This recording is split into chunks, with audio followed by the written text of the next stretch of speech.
तेजाजी महाराज की, रामसा पीर की, खेमा बाबा की, आप सब की। अपनी बारी में हल्के क्यों पड़ रहे हैं? जोर से बताओ, आप सब की। जब आपकी जय होगी तभी तो हमारी जय होगी। बहुत बहुत धन्यवाद। जय भीम, जय भारत। बाइतू की ये पावन धरती,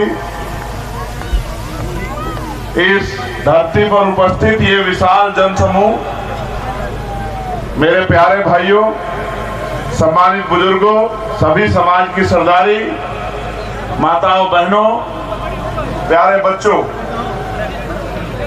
यहाँ उपस्थित आरएलपी, एसपी, भीम आर्मी के सभी नेताओं, और जो यहाँ पेड़ पे चढ़े हुए ये मेरे भाई इतनी ऊंचे ऊंचे पे, ये वहां से वहां तक देखो, अपनी जान का भी ख्याल करो। ये सारी लड़ाई तुम्हारे भविष्य के लिए तो है। अगर तुम्हें कुछ हो जाएगा तो फिर क्या करेंगे बताओ? ये अच्छी बात है कि अपने नेताओं का हौसला बढ़ाना चाहिए, लेकिन सतर्क रह के वहां रहते लापरवाह मत होना, वरना नुकसान हो जाएगा। आज चुनावी सभा में ये सच है कि जब हम बाइतू पहुंचने वाले थे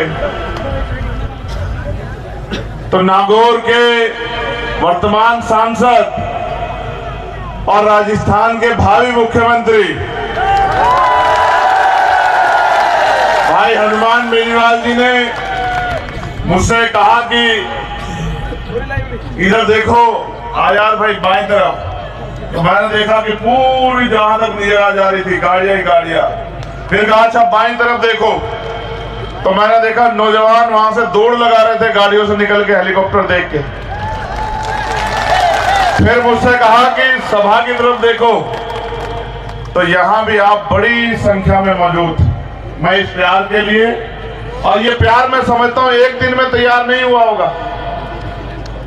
इस प्यार को तैयार करने के लिए भाई हनुमान जी बेनीवाल ने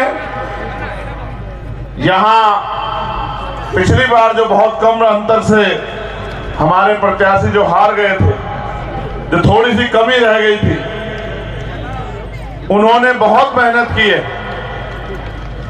उन्होंने आपका दिल जीता है। उन्होंने यहां संघर्ष की आपकी लड़ाई लड़ी है। और हम लोग भी राजस्थान में दोनों भाई, आप जितने लोग यहां पहुंचे, हमने आपको कुछ दिया नहीं है ऐसा, क्योंकि देने की शक्ति सरकार में होती है, देने की ताकत सरकार में होती है। अगर हमने ये प्यार कमाया है तो वो मेहनत से कमाया, संघर्ष से कमाया, लड़ाई लड़के कमाया, जेलें काट के, मुसीबतें झेल के, लाठियां खा के, अपमान सह के कमाया। मगर ये प्यार कितनी हिम्मत पैदा करता है आप नहीं सोच सकते। जब आप हौसला बढ़ाते हैं, जब आप जो उम्मीद आपसे की जाती है इस पे खरा उतरते हैं, तो फिर हमारा ये प्रयास होना चाहिए कि आपके मन में चलने वाला आपका एक भी सपना अधूरा ना रह जाए, उस हर एक सपने को पूरा किया जाए। मेरे प्यारे भाइयों, परसों आपको फैसला लेना कि राजस्थान में आगामी 5 साल नौजवानों के लिए, किसानों के लिए, गरीबों के लिए, मजदूरों के लिए, महिलाओं के लिए, बच्चों के लिए और उन सब लोगों के लिए जो लंबे समय से सुविधाओं से वंचित हैं, जो तमाम पार्टियों पे भरोसा करके देख चुके और ठगे गए, उन सब के अगले 5 साल के भविष्य का फैसला होना है। अगर आपने अपनी जिम्मेदारी को अदा किया तो मैं लिख के कहता हूं, आप मुझसे एफिडेविट ले लो कि 3 तारीख को मेरा जन्मदिन है और इस बार राजस्थान मेरे जन्मदिन पर जो तोहफा मुझे देगी वो तोहफा होगा कि किसानों का बेटा मुख्यमंत्री बनेगा राजस्थान का।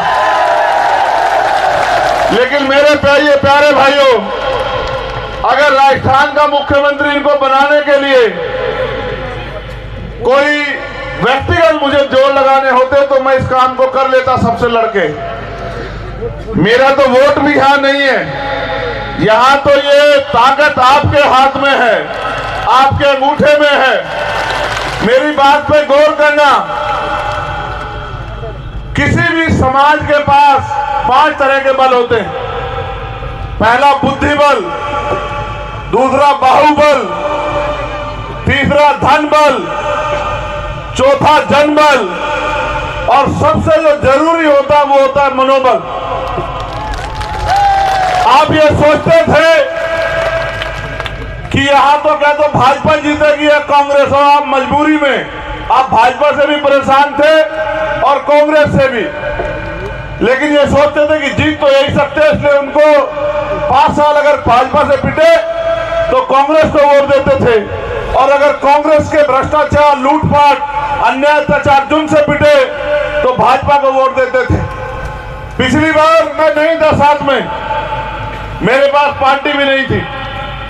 जब आपके यहां चुनाव हुआ तब मैं 16 महीने की जेल काट के आया था, और मेरा अपराध यह था कि जब गरीबों के साथ अन्याय हुआ, जुल्म हुआ, तो मैंने ऐलान किया कि ये अन्याय हम सहेंगे नहीं, और लड़ाई लड़ी। सरकार ने मुझे 16 महीने जेल में रखा। जब मैं आया जेल से तो यहां चुनाव चल रहा था 2018 में। मेरे भाई हनुमान बेनीवाल अकेले लड़ रहे थे, तब ये उम्मीदवार बेनीवाल बहुत कम वोटों से हारे। इस बार तो चंद्रशेखर आजाद फूटा गाड़गंज के साथ है, इसलिए साथ है क्योंकि मैंने पिछले लंबे समय से इनको लड़ते देखा। और मैं उम्मीद करता हूं कि जब हर आदमी आपको बेवकूफ बनाने के लिए लगा हो तो आपको अपने बीच के व्यक्ति को ताकत देनी चाहिए, किसी के भरोसे नहीं रहना चाहिए। तो आपका मनोबल गिरा हुआ था कि भाई हमारा पता नहीं है उम्मीदवार बेनीवाल जीतेगा नहीं जीतेगा, लेकिन आज मैं आपसे कहता हूं अपने मनोबल को ऊंचा कर लो, क्योंकि जितने लोग यहां हैं अगर इतने लोग वोट गिर देंगे तो भाई उम्मीदवार कम से कम 10,000 वोट से जीतेंगे, इतने लोग हैं यहाँ। और अगर आपने अगले 2 दिन, आज का दिन और कल का दिन, मेरी इस बात को मान लिया कि जो जुल्म जातीय अन्याय अत्याचार आप पे हुआ है, एक तरफ भाजपा के लोग हैं जो आरक्षण खत्म करना चाहते हैं, संविधान को कुचलना चाहते हैं, लोकतंत्र की हत्या करना चाहते हैं, उनसे तो कोई मतलब ही नहीं बनता। जो भारत को कमजोर करना चाहते हैं, भारत को चंद पूंजीपतियों, बिजनेसमैन लोगों के आगे बेच देना चाहते हैं, गिरवी रख देना चाहते हैं।